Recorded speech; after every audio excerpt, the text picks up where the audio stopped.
कितने ही हुए शहीद यहाँ, वीरों ने सर कटवाया है।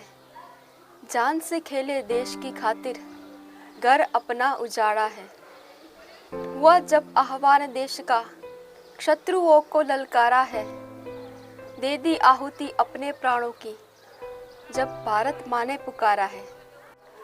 नमस्कार, मैं प्रस्तुत कर रही हूँ आपके सामने हमारे भारत की इस पावन मिट्टी में घुले उन शहीदों के बलिदान की कहानी, जिन्हें समय के साथ कुछ ऐसे भुला दिया गया है जैसे बारिश की बूंदें फसलों में गिरकर अपने अस्तित्व को तो मिटा देती है, पर उस फसल को बोने वाले किसान के चेहरे पर खुशी की एक लहर दे जाती है। हमारी ये सीरीज़ भारतीय रहना चाहिए को शुरू कर रही हूँ मैं एक अकल्प्य नारी शक्ति की कहानी से, जिसने उस समय में भी उदाहरण दिया था एक रियल फेमिनिज्म का।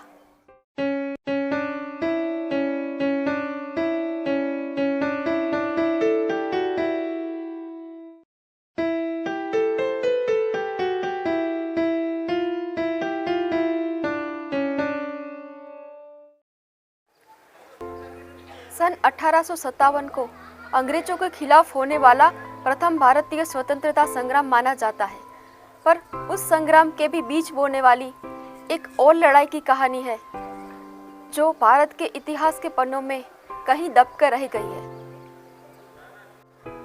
बात है अक्टूबर 1824 की। कर्नाटक के कित्तूर का किला अंग्रेजों की सेना से गिर चुका है। सब घात लगाए बैठे हैं कि कित्तूर अब उनके सामने झुकने वाला है, पर वो कहाँ जानते थे कि हिंदुस्तान को आज़ादी दिलाने वाले तूफान की लहर अभी यहीं से उठने वाली है। किले का दरवाज़ा खुला और अंग्रेजों की लालची नज़र को अपनी तलवार की तार से काटने वाली साक्षात देवी रानी चेन्नम्मा अपने राज्य की सेना के साथ उनका प्रतिकार किए खड़ी है।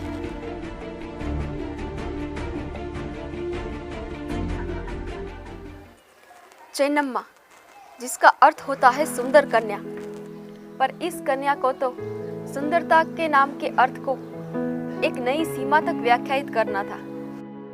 23 अक्टूबर 1778 में कर्नाटक के बेलगांव के पास एक गांव काकती में जन्मी रानी चेन्नम्मा अपने काकतीय राजवंश के नाम को इतिहास में अमर करने वाली थी। आज जब कुछ माता पिता अपने पुत्रियों को समाज से डरना सिखाते हुए बड़ा करते हैं, वहीं पे रानी चेन्नम्मा के पिता दुलप्पा और माता पद्मावती ने उनका एक युद्ध वीर पुत्र की तरह पालन पोषण किया।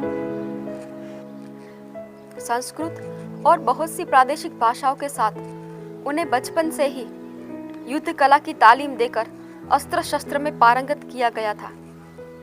ये था हमारा भारत।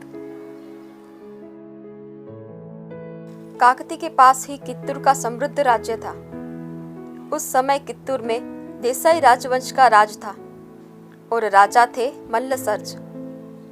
एक बार राजा को सूचित किया गया कि काकती गांव में एक नरभक्षी बाघ का आतंक फैला है।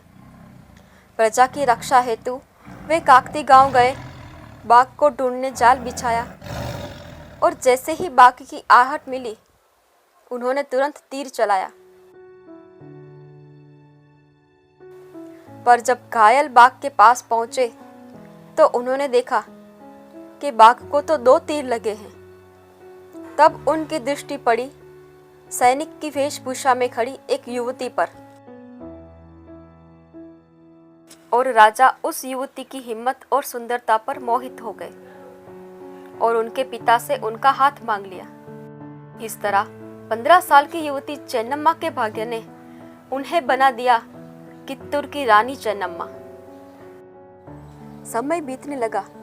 रानी की राजनीतिक कुशलता को राजा द्वारा सम्मान मिला और राज्य के शासन प्रबंध में उनकी सलाह ली जाने लगी।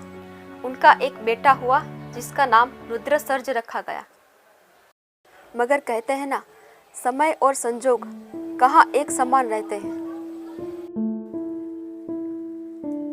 1816 में राजा मल्लसर्ज की आकस्मिक मृत्यु ने रानी के चेहरे की खुशी ही छीन ली, पर एक रानी के कर्तव्य ने उनका मनोबल कभी टूटने नहीं दिया।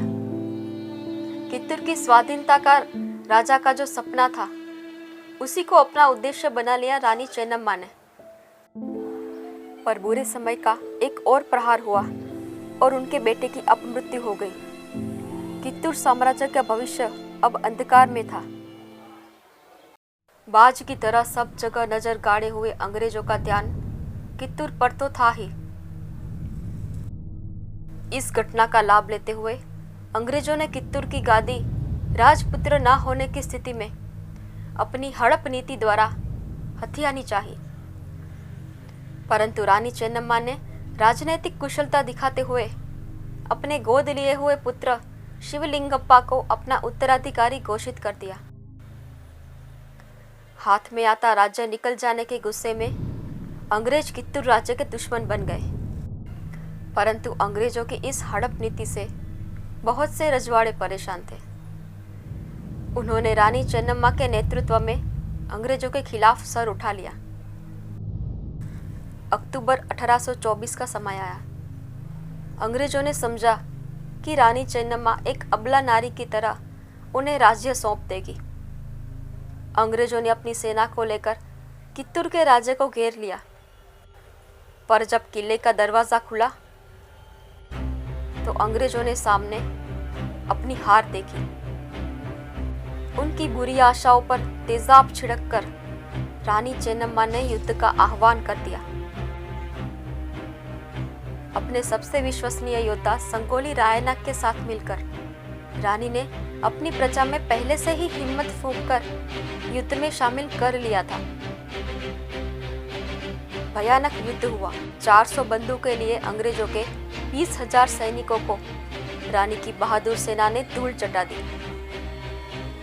2 अंग्रेज अफसर मारे गए और बाकी भाग गए।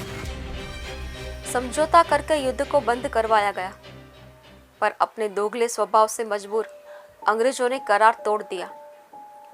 युद्ध के 2 दिन बाद जब सेना थक चुकी थी और जीत का जश्न मना रही थी, तब उसी राज्य के एक गद्दार अधिकारी के साथ मिलकर अंग्रेजों ने थके हुए सैन्य पर हमला कर दिया। रानी चेन्नम्मा और उनकी सेना लंबे समय तक अंग्रेजी सेना का प्रतिकार नहीं कर सके और हार गए।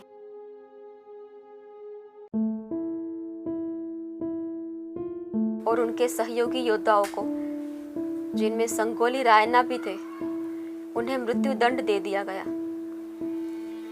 5 साल जेल में रखी गई इस वीरांगना की जेल में ही असहाय हालत में मृत्यु हो गई।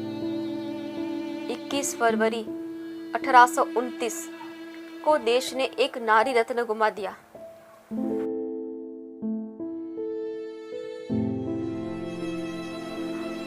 एक युद्ध भी तो यही चाहता है कि उसकी मृत्यु रण मैदान में हो, पर इतिहास साक्षी है, जब जब किसी अपने ने धोखा दिया है तो बड़े बड़े राज्यों के तख्त पलट गए हैं। दौर कल भी वही था, आज भी वही है।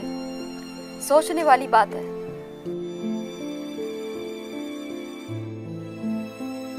आज भी कर्नाटक के कित्तूर तालुके में हर साल अक्टूबर महीने में 3 दिनों का उत्सव मनाया जाता है। अंग्रेजों पर हुई कित्तूर की जीत की याद में आज भी रानी चेन्नम्मा की गौरव गाथाएं अलग अलग कलाओं के माध्यम से लोगों द्वारा सुनाई जाती है, ताकि आने वाली पीढ़ी इस महान वीरता की विरासत को संभाल सके। आज भी रानी की समाधि बेलहोंगल में है और सरकार उनका अच्छी तरह से ख्याल रखवाती है। उनके सम्मान में बेंगलुरु से कोल्हापुर जाने वाली एक ट्रेन का नाम भी उनके नाम पर रानी चेन्नम्मा एक्सप्रेस रखा गया है। कित्तूर के राज्य की कई इमारतें तो आज भी खंडर बने खड़ी है, पर रानी चेन्नम्मा जैसे कई शूरवीर तो इतिहास के पन्नों में कहीं खो कर रह गए हैं, जिनके बारे में ना तो हमको बताया गया है और ना तो पढ़ाया गया है।